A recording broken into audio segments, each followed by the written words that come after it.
So are you saying the cell phone is just folded in this?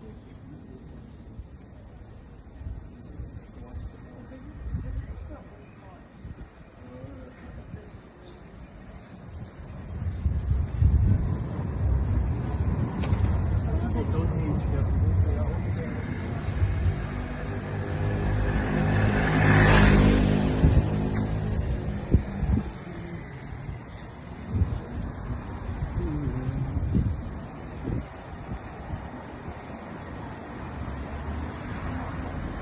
Hi guys, I am officially back on YouTube. Exciting news. I forgot my ring light in South Africa. Yeah, so I don't have any way to put my phone. So I'm awkwardly just holding my hand there. But yeah, it's not working. I think it's not working. Let me go and try and get one. I'll borrow one from a friend, Hania. She's also from UP. Let me just go to her place, yeah, and borrow that, then I'll continue with this video. Okay, so now it's an impromptu vlog because I was meant to just do the sit down video, but now you'll get to follow me going to get the selfie stick before I actually start the video. So okay, I'm by the lift now, and yeah, yep, approaching the exit. How do I? Okay, this phone wants me to turn around to show you things I can't. And you see, it opens like that. Nice. I'm gonna press again. Okay, I'm gonna show you guys my bike. So I have a bike that I use everywhere I travel. Yeah, so cycling is quite a common thing here. I remember we were joking about it this other day, saying that you are most likely to die from a bicycle crash here than from actually a car. That's how many bicycles you find on the streets. So yeah, here's my little bike here, beautiful one. Yeah, I'm going to Hania's now. I don't think I'll be able to take a video while I'm cycling, otherwise I'm gonna fall. But I'll try, and then yeah. Okay, after about 7 minutes of cycling, I'm finally here at Hania's. So that's the place. So I'm going to get the selfie stick now. Oh, here's a train. Nice. Hi everyone, the video can officially start now. I am back. I am Sihle Mohorosi, aka Sihle Medic. I'm currently in the Netherlands, Amsterdam, doing my elective here. So I'm just decided to make this video to give you guys a quick update on what's been happening, how the elective is going so far, and actually how I got to get this elective, because that's one question I've been getting. People have been asking, are you coming back to UP? Is it an external bursary thing? How did you get that? So this video is just gonna answer that. And yeah, I hope you guys enjoy this. I'm going to do a vlog tomorrow. So today's actually Monday as I'm filming this. I don't have classes on Mondays, Wednesdays, and Fridays. So I only go to campus on Tuesdays and Thursdays. So it's beautiful. I have more time to just explore this beautiful city. And yeah, just try different things, go to the parks and stuff. Yeah, so let's get started. Okay, so early in the year, guys, I think around March or if not April, there was a document that was sent by our class rep at school. So in this document, it was saying international bursary. And then they explained that there were 2 bursaries available for 4 students each. So 8 students in total could get these bursaries. So the one was for Norway, University of Tromsø in Norway. So they choose 4 students there. And then the other one is Freya Universiteit, that's where I am, in the Netherlands. And then I remember reading through that document and I was like, oh, it rang a bell, because I knew someone who had gone actually in 2019. But remember 2020 and 2021, because of the pandemic, travel restrictions and all, some things didn't happen. And yeah, this program also didn't happen. So I had even forgotten that there's such a thing. that happens when you're in third year. So it came as a nice surprise. I'm like, oh wow, okay, nice. So yeah, I remember reading through it. The one about the Norway University was more straightforward. Like you could clearly understand what you are going to do that side. It is very much more clinical. I remember you had to choose between pediatrics, there was surgery. I think there was 4 sort of disciplines you could choose from. So it was very much straightforward. You could tell that, okay, this is what I'm going to be doing if I go that side. So even with writing the motivational letter, I feel like there it was much more easier because you knew what you were talking about. Whereas with the Netherlands one, it was very vague. They said their elective comprises of themes of great actuality. And that is very vague, and that is all. Just one sentence. That's all they wrote about the university, the Netherlands one. So yeah, so when we had to apply, I was like, what am I applying for? I looked at the Norway one, I looked at the 4 disciplines they had there. I'm like, I'm not interested in any of these 4. But now the Netherlands one is not clear as well. What exactly are we going to be doing there? So that's when I was like, you know what, let me just do my research and find out what are these themes of great actuality so that I can actually apply for this. So the application process, we were only required to submit a CV, motivational letter, and academic record. I think, yeah, that was about it. And then there was an entire criteria, which I'm actually going to read out for you, of how they actually selected. So they had a scoring system out of 100. And this was shared to us on the application form before we could even apply. So we knew what exactly they were looking for, how they were going to give points for each sort of thing. Yeah, so yeah, only those 3 things were required. And what do I want to say? I just went blank. I have some notes down here, but I just went blank. Okay, so I'm going to read out the criteria for you guys on how they actually select the students that actually get to go on this program. So remember, it's an agreement between the University of Pretoria School of Medicine and the 2 European universities, University of Tromsø in Norway and Freya Universiteit in the Netherlands. So each of those European universities take 4 students each. Unfortunately, if you are an international student doing medicine, they do not take you. Only South African students qualify, and you have to be in 3rd year. Yeah, only 3rd years. This program is only open for 3rd year medical students at the University of Pretoria. So if you're 1st or 2nd year, this is going to be really helpful for you. I hope you do take my tips, and at least you guys actually get to prepare for this, so you can actually give yourself an advantage for your CV. Because with us, it actually came as a surprise. Because back in the last time this happened was in 2019, 2020 and 2021, it never happened. And remember, 2020 I was in 1st year, 2021 I was in 2nd year. So ever since I got in medical school, I've never seen this happening, but I've heard that it has happened in 2019.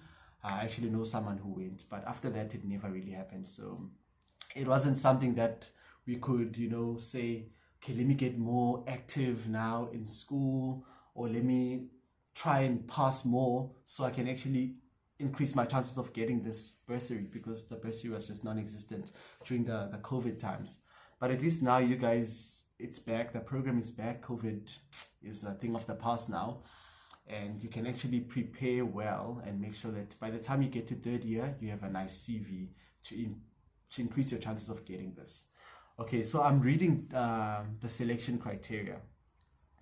Number 1, academic excellence has 30 points. Leadership role has 10 points. Student support, so whether you're a tutor, you're a mentor, or you have a role in a medical association or any executive committee at the university, that is 20 points. And then consistent improvement academically has 20 points. So they're expecting you, at least maybe when they compare your 1st and 2nd year marks, there should be some sort of improvement. You shouldn't be going down. And then motivation has 20 points. But just some advice from me. This is not something that they said. Okay, so that obviously makes 100 points. Then they select, they're supposed to select the top four. From that, yeah, and then they get the bursary. But my advice is that motivation, in as much as it counts only 20%, I believe it is the most important one. Because remember, these people have never met you. These people that are reading your things, they're looking at your academic record, looking at your CV, motivational letter, and your application form. Those are the only things that you got. They do not know you. They've never seen you, chances are. So I think the only chance you have to actually give them an idea of who you are is through the motivational letter. Because there's no interviews as well. At least if there was interviews, you could say, or at least maybe they just liked me when they heard me speak. So literally the motivational letter is the only thing where they get to read and say, oh, I think this is a really, really good candidate. And my advice with the motivational letter, make sure you understand the brand, the university, see the university you're applying to as a brand. I took this as like, like a job application, like a bursary of any other bursary application. You must always make sure that you align with the brand. The university you're going to is looking for a certain criteria of people, right? Look at what they are offering. What are the objectives that they want you to get at the end of that elective, right? So, and then work around that, and then just give them reasons that, okay, I'm the perfect candidate to go because I have this skill, 1, 2, 3, which will help me achieve this objective, 1, 2, 3. And show them that you understand, the university. In my motivational letter, dude, I did so much research about the university, specifically their School of Medicine. I was writing about some great professors from that university that have made some groundbreaking research in the medical field. I was just writing about how they inspire me, and it would be such a great honor to get to be in an institution where I get to work with such great professors and stuff. I was following them on their social media platforms, so I was keeping up to date. I knew what was happening. I had an idea that they had some sort of research awards thing, and I mentioned that, that the student that won had research about some, I don't know, it was some hand surgery thing. Yeah, but I explained it very well there. But that just shows that you are interested in the institution that you're applying in. You know more than you're supposed to. I think it goes a long way as well. It shows that you're serious about this and you're willing to go the extra mile. So I think that might have helped me as well. And then CV, obviously, your work has to speak for itself. Because they're not looking for just someone who's just smart and someone who's doing well and getting 90s academically. That alone is not enough.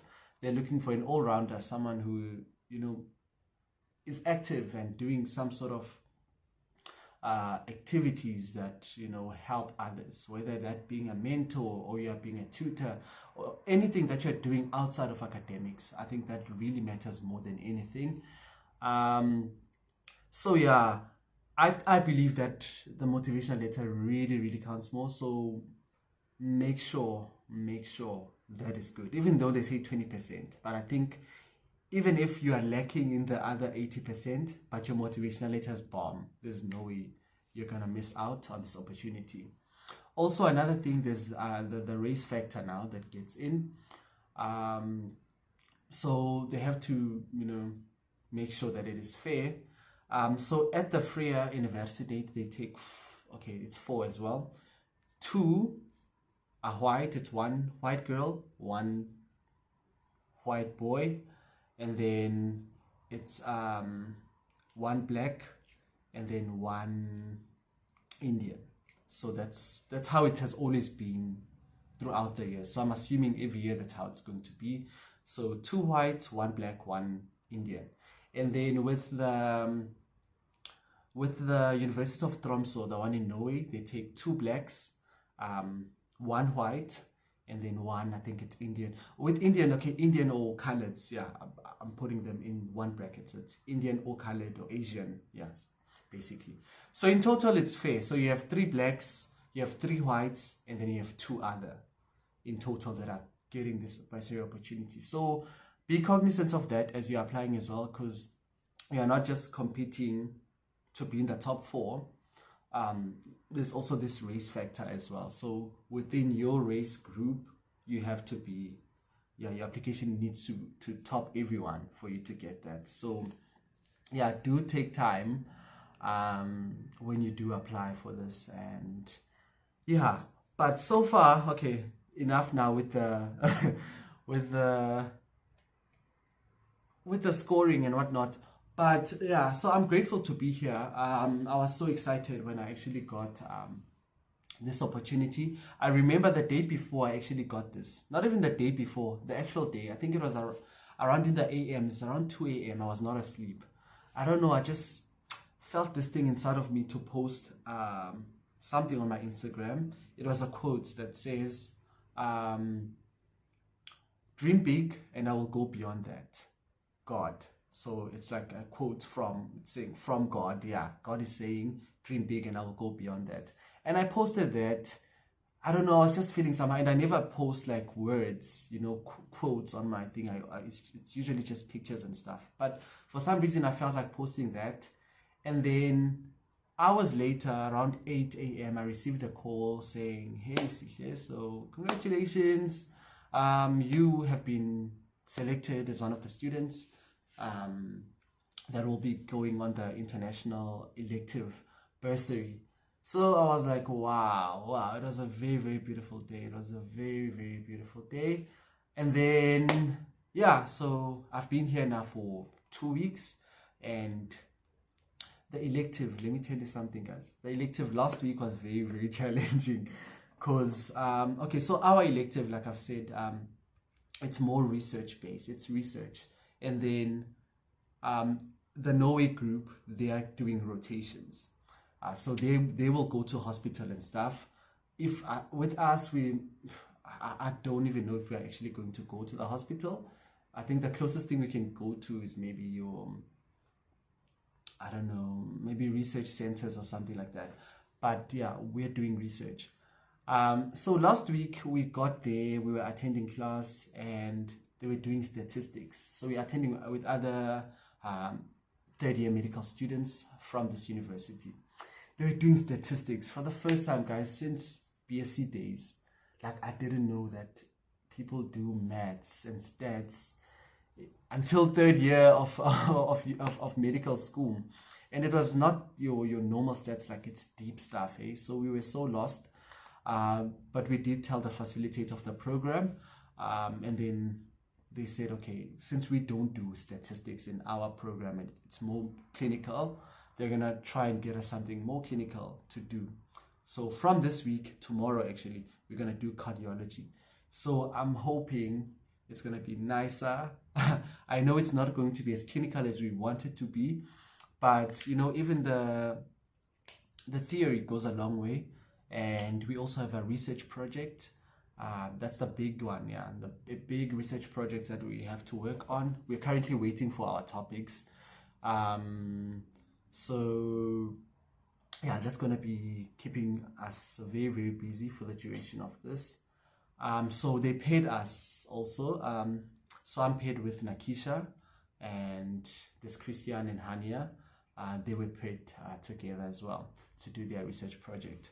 So yeah, but other than that, guys, it's been very nice. Amsterdam is beautiful. I'll try just to add in between some clips of pictures as well that I've taken the last few weeks here at Amsterdam for you guys to just see. But please do follow me on Instagram. I think I post more there so that you don't miss out on anything. But yeah, other than that, I'm going to vlog tomorrow. Yeah, I'm definitely going to vlog tomorrow, guys. So, and then post by the end of the week.